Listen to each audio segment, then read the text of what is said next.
G'day guys. In this video, I'm going to share with you the brutal truth about unrequited love. This is the condition of loving someone, but they just don't love you back in the same way. I think it's a condition that pretty much all of us have been through at some point in our lives, and you might be going through it right now.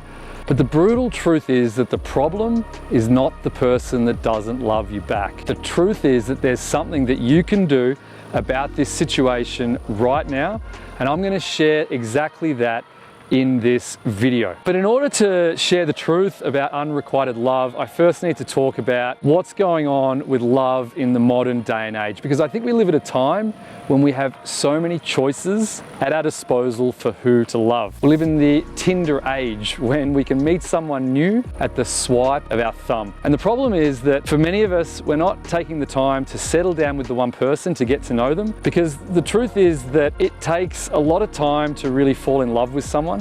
That love isn't necessarily the beautiful Hollywood romance that we all see in movies. It takes time, it takes commitment.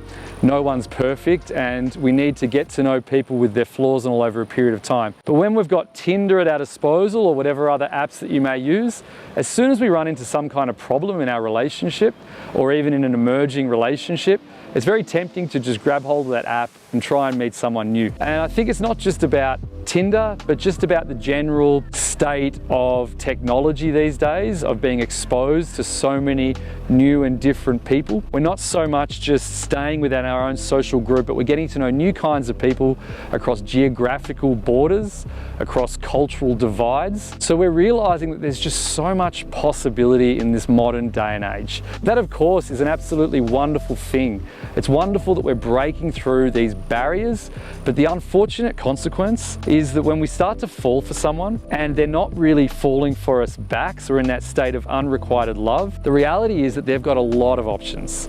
So they may not even notice us in the first place, or we may have started something with them and they just start to lose interest because they've got something new. But the thing is, when we're in that situation ourselves, it doesn't make the pain any easier knowing that that's just the day and age that we live in. And I was looking at some of the recent comments to my video on how to get over someone who doesn't love you back, and I noticed a real theme there, which is that a lot of people have experienced this before, where you love someone and they just don't love you back. So I want you to know that I know it's an incredibly painful situation to be in. I've been in this situation so many different times in my life, but now that I've had a chance to reflect deeply on what's actually going on with unrequited love, I want to share the brutal truth with you. And the truth is that staying in the pain of unrequited love is often an excuse for not moving on with our lives and having the courage to love someone else. So let me break that down just a little bit. When we love someone and they don't love us back,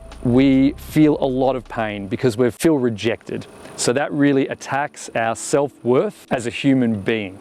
So it's a hugely painful experience for us all to be in. But then the question is, what do we do with that pain? We've got a choice here. The choice is that we can stay and wallow in that pain and tell ourselves the story that we just love someone so deeply, if only they could love us back in the same way. And that choice prevents us from going down this second path, which is where we grab hold of the courage to start opening ourselves up to loving someone new. The reason it takes courage to go down this path is because we've got a lot of fear of getting rejected again in the way that we're just being rejected right now or in the past. So it's a very scary direction to take. So it's much easier to get stuck in the story of loving the person who doesn't love us back as though they were the perfect person for us. So what I want to do now is share an exercise for how we can break through this feeling and hopefully gain the courage to go down that second path. But first I want to explain where I am. I'm in the most incredible place overlooking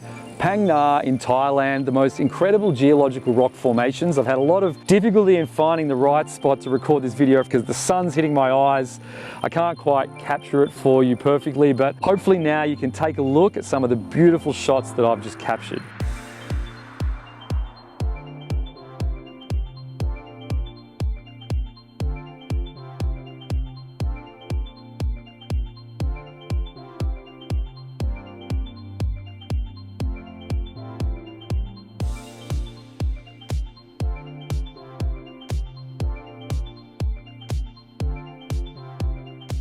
Alrighty, let's have a crack at this exercise. So this exercise I've adapted from the Shaman Huda Iyande's Love and Intimacy Masterclass. It's free. There's a link in the description below. It's an incredibly powerful 1-hour journey that I highly recommend. But for my own purposes, I'm grabbing hold of one of the exercises and adapting it for you right now. And that is right now. What I want you to do is to think about the state that we're all in when we're seeking love, we're seeking that perfect partner. What I think we all end up doing is we unconsciously internalize the idea of a perfect partner.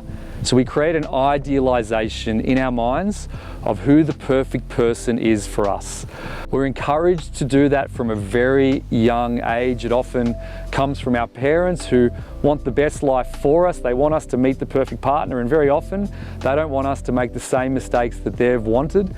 So they encourage us to seek out the best person that we can possibly get. It also comes from our popular culture. It could be Hollywood or Bollywood or whatever it is that you grow up watching, where we look at the perfect romances, that wonderful person, the perfect fit for us. But it also comes in the form of the ideas around the one, or a soulmate, or a twin flame.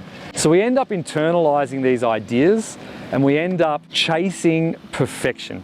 And we form an image in our mind. And what it ends up doing is it prevents us from seeing people as they really are, warts and flaws, and also it keeps us trapped in this state. And what I think often happens when we get trapped in unrequited love is that we have found someone who represents that idealized partner in our lives. And what ends up happening is that we might get to know someone a little bit or have a pretty short relationship, a fling with them, and we end up only seeing their best qualities.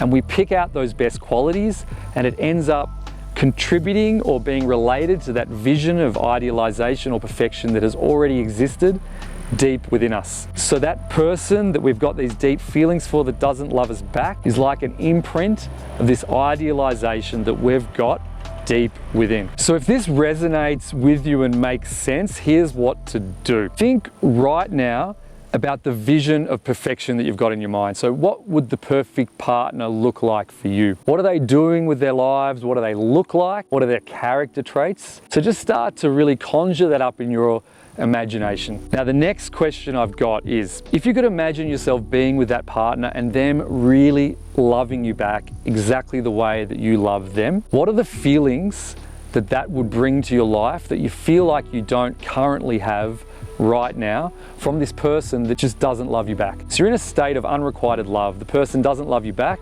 and it feels painful right now. And that's because something's not being delivered to you.